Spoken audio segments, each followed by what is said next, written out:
샬롬, 하나님과 동행하는 새벽기도회 달라스 임마누엘 교회 권성철 목사입니다. 오늘도 하나님과 동행하며 풍성함을 누리시는 저와 여러분이 되시길 주님의 이름으로 축복합니다.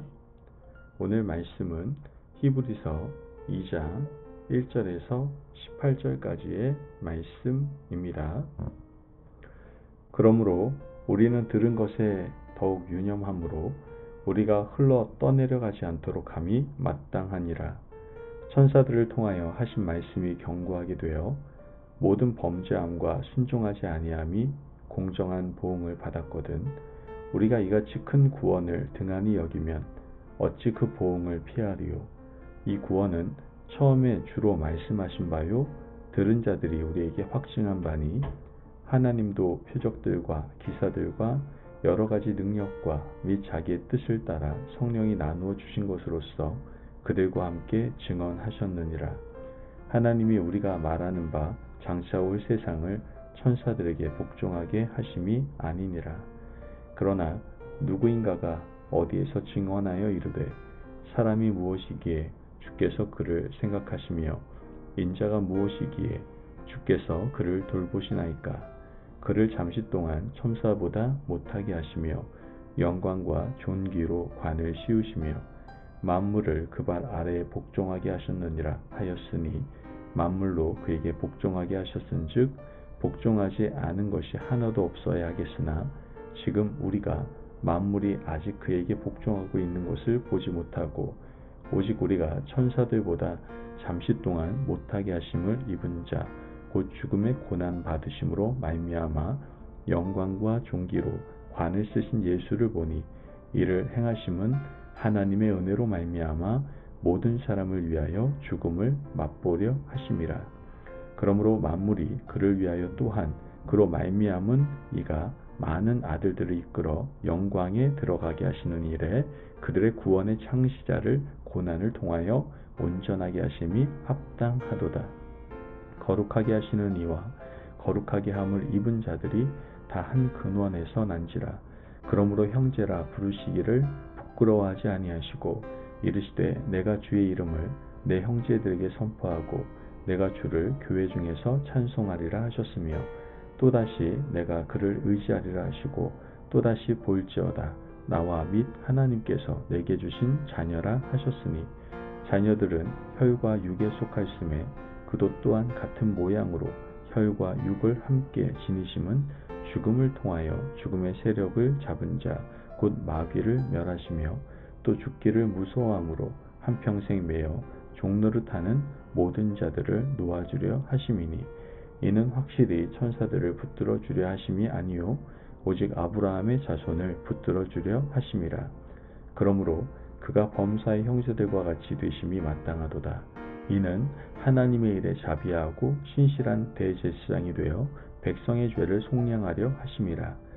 그가 시험을 받아 고난을 당하셨은즉 시험 받는 자들을 능히 도우실 수 있느니라.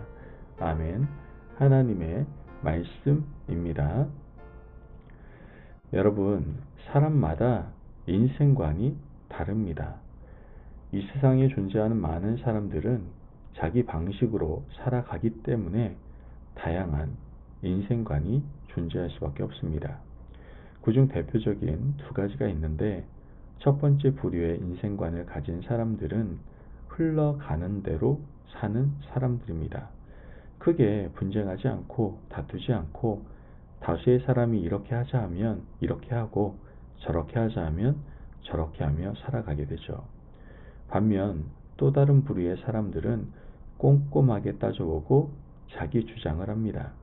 이것이 옳은지 그른지 분별하고 판단한다는 것이죠. 꼼꼼하게 따져보는 사람 입장에서는 흘러가는 대로 사는 사람들을 이해할 수가 없습니다. 반면 흘러가는 대로 사는 사람들은 따지는 사람들이 피곤할 수밖에 없는 것이죠. 그러면 하나님을 믿는 우리는 어떻게 살아야 합니까? 우리는 본질적인 것은 따져보고 확인해봐야 합니다. 영적인 것이 더욱 그렇다라는 것이죠. 하나님께서 어떻게 구원을 주셨는지, 어떻게 이 말씀을 적용하며 악의 권세와 싸워 이겨야 할지 따져보지 않으면 번번이 사탄에게 질 수밖에 없을 겁니다. 그런 맥락에서 히브리서 기자는 흘러 떠내려가지 않도록 주의하라고 우리에게 권면을 하고 있는 겁니다. 즉 본질에 대한 문제는 흘러가는 대로 살아서는 안 되는 것이다라고 주의를 주고 있는 것이죠. 1절 말씀을 보면 그러므로 우리는 들은 것에 더욱 유념함으로 우리가 흘러 떠내려가지 않도록 함이 마땅하니라. 흘러 떠내려가지 않도록 함이 마땅하다라고 말씀을 하고 있습니다. 들은 것에 더욱 유념하라고도 말하는데 그렇다면 들은 것이 무엇입니까? 3절 말씀을 보면 우리가 이같이 큰 구원을 등한히 여기면 어찌 그 보응을 피하리요. 이 구원은 처음에 주로 말씀하신 바요 들은 자들이 우리에게 확증한 바니. 들은 것은 구원에 대한 가르침이었습니다. 구원에 대한 가르침을 흘려보내는 것은 심각한 문제가 아닐 수가 없으니 흘러 떠내려가지 않도록 붙잡고 유념하는 것이 좋겠다라고 말씀하고 있는 겁니다. 그렇다면 구원을 누가 처음에 말씀하셨습니까? 처음에 주로 말씀하신 바라고 말을 합니다. 곧 예수 그리스도께서 구원에 대한 진리를 말씀해 주셨습니다. 예수님께서 사도들에게 전하셨고 사도들이 성도들에게 전해 주게 되었죠. 그렇다면 예수님은 구원에 대해서 어떻게 말씀하셨습니까? 예수님께서 구원에 대해서 말씀하실 때 행위 구원을 말씀하신 적이 한 번도 없습니다. 예수님은 내 안에 있으라고 말씀하셨을 뿐입니다. 내가 너 안에, 너희가 내 안에 있으면 많은 열매를 맺을 것이다 라고 말씀하셨습니다. 어떤 행위를 통해서 구원에 이르는 것이 아니라고 공생의 3년 동안 기회가 있을 때마다 말씀을 하셨던 겁니다.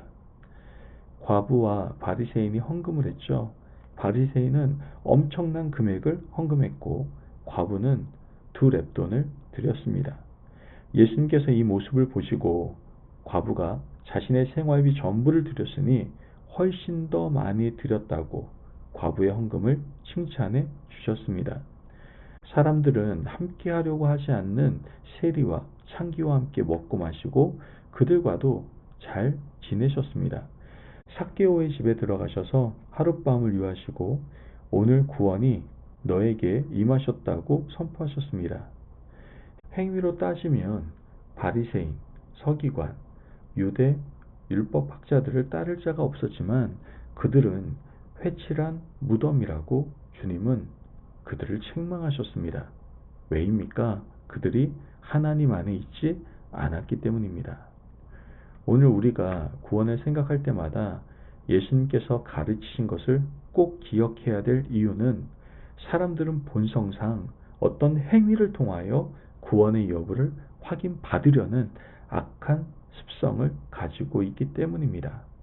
주님께서 구원을 이렇게 가르쳐 주셨고 사도들은 예수님을 통해서 구원을 확증받았습니다. 사도 바울은 행위 구원을 철저하게 배격을 했죠. 할례 문제는 사도 바울이 평생 동안 싸운 문제였습니다. 어떤 사람들은 할례를 받아야 구원받을 수 있다고 말했지만 바울은 그렇지 않다고 형변합니다. 아직까지 한 번도 복음의 진리를 듣지 못한 이방인들은 할례 받아야 구원받는다는 사실에 넘어가기가 쉬웠습니다. 하지만 바울은 그들에게 복음을 전하면서 예수 그리스도 안에 있는 것이 구원을 위한 중요한 기름을 전했던 겁니다.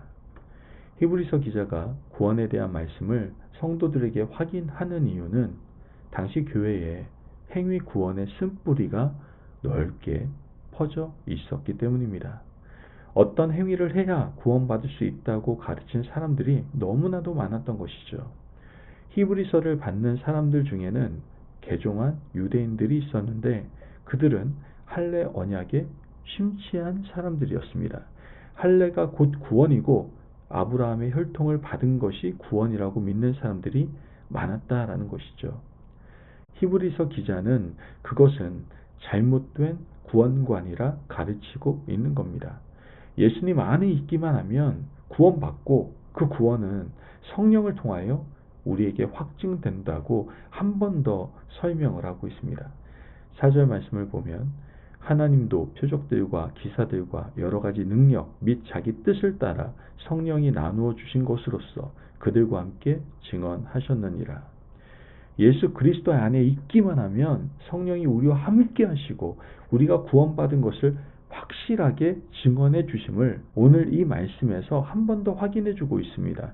이어서 히브리서 기자는 예수 그리스도가 제사장이 되신 것도 말씀합니다. 본문 17절에 18절 말씀 보면 그러므로 그가 범사의 형제들과 같이 되심이 마땅하도다. 이는 하나님의 일에 자비하고 신실한 대제사장이 되어 백성의 죄를 속량하려 하심이라.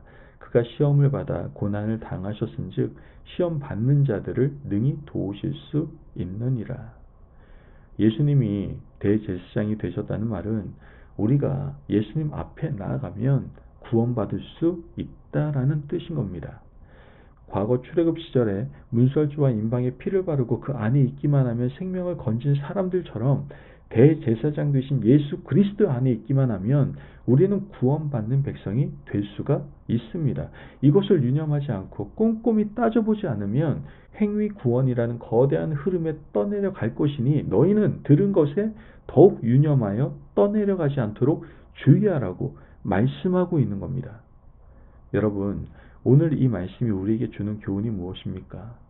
오늘 이 시대에 신앙생활을 하는 우리 믿음의 백성들은 세속화의 큰 흐름에 흘러 떠내려가지 않도록 항상 주의하고 조심해야 합니다. 세속화의 큰 파도가 교회 안에 들어와 있고 성도들 마음속에 들어와 있습니다. 물질이면 된다는 생각, 세상에서 출세하면 영광을 얻을 것이다라는 생각, 자녀를 키우고 경제 생활을 할 때도 이 세속화의 쓴뿌리가 흘러가는 물결이 되어서 우리를 삼키려고 합니다. 그러므로 거기에 흘러 떠내려가지 않도록 매일 자신을 점검하고 말씀을 듣고 꼼꼼히 따져보고 결국 승리하는 믿음의 백성이 되시기를 주님의 이름으로 축복합니다. 아멘. 기도하겠습니다. 사랑이 많으신 하나님 감사합니다. 오늘도 우리에게 귀한 말씀에 은혜 허락하심을 감사합니다. 하나님, 구원의 진리를 붙잡고 행위 구원의 파도에 흔들리지 않도록 우리를 붙들어 주옵소서. 세속화의 물결이 교회를 삼키지 못하도록 주님, 우리가 늘 주 안에서 지켜나갈 수 있도록 도와 주옵소서. 감사하며 예수님의 이름으로 기도합니다. 아멘. 오늘도 하나님과 동행하며 풍성함을 누리시는 저와 여러분이 되시길 주님의 이름으로 축복합니다. 여러분, 흘러 떠내려가지 않도록 늘 진리의 말씀을 붙잡고 수호할 수 있는 하나님의 거룩한 백성의 삶을 살아가시기를 바랍니다. 말씀 안에서 승리하십시오.